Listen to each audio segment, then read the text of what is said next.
Perang Aceh adalah perang Kesultanan Aceh melawan Belanda, dimulai pada 1873 hingga 1904.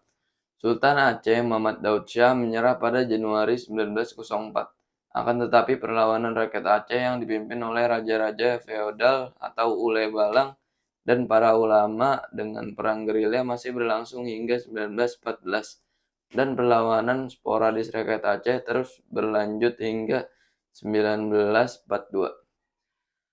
Pada tanggal 26 Maret 1873, Belanda menyatakan perang kepada Aceh dan mulai melepaskan tembakan meriam ke daratan Aceh dari kapal perang Citadel van Antwerpen.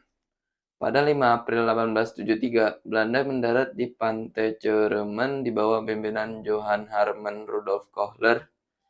Kohler saat itu membawa 3.198 tentara, sebanyak 168 diantaranya para perwira.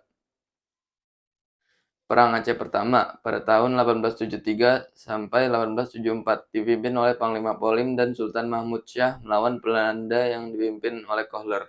Kohler dengan 3.000 serdadunya dapat dipatahkan di mana Kohler sendiri tewas pada tanggal 14 April 1873. 10 hari kemudian perang berkecamuk di mana-mana, yang paling besar saat merebut kembali Masjid Raya Baitur Rahman yang dibantu oleh beberapa kelompok pasukan. Perang Aceh Kedua pada tahun 1874 sampai 1880. Pasukan Belanda dipimpin oleh Jenderal Jan van Sueten. Belanda berhasil menduduki Keraton Sultan 26 Januari 1874 dan dijadikan sebagai pusat pertahanan Belanda. Pada 31 Januari 1874, Jenderal van Sueten mengumumkan bahwa seluruh Aceh jadi bagian dari kerajaan Belanda. Ketika Sultan Mahmud Syah wafat 26 Januari 1874, digantikan oleh Tuanku Muhammad Daud yang dinobatkan sebagai Sultan di Masjid Indrapuri. Perang pertama dan kedua ini adalah perang total dan frontal, di mana pemerintah masih berjalan mapan meskipun ibu kota negara berpindah-pindah ke Maladalam, Indrapuri, dan tempat-tempat lainnya. Perang ketiga pada tahun 1881 sampai 1896. Perang dilanjutkan secara gerilya dan dikobarkan perang fisabilillah, di mana sistem perang gerilya ini dilangsungkan sampai tahun 1903.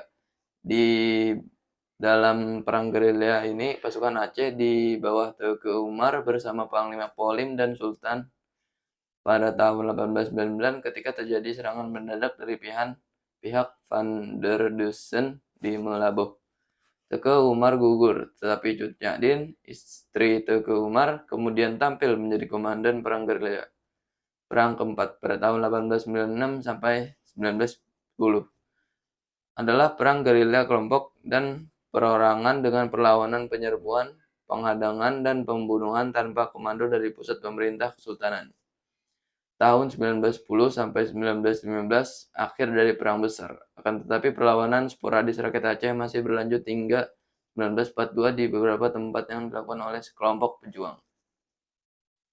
Selama perang Aceh, Van Heut telah menciptakan surat pendek tentang penyerahan yang harus ditandatangani oleh para pemimpin Aceh yang telah tertangkap dan menyerah, di mana isi dari surat pendek penyerahan diri itu berisikan Raja Sultan mengakui daerahnya sebagai bagian dari daerah Hindia Belanda.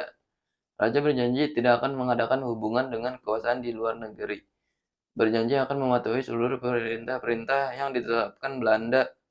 Perjanjian pendek ini menggantikan perjanjian terdahulu yang rumit dan panjang dengan cara pemimpin setempat. Walau demikian, wilayah Aceh tetap tidak bisa dikuasai Belanda seluruhnya. Dikarenakan pada saat itu tetap saja terjadi perlawanan terhadap Belanda meskipun dilakukan oleh sekelompok orang masyarakat. Hal ini berlanjut sampai Belanda enyah dari Nusantara dan diganti kedatangan penjajah baru, yakni Jepang. Sekian dari saya. Wassalamualaikum warahmatullahi wabarakatuh.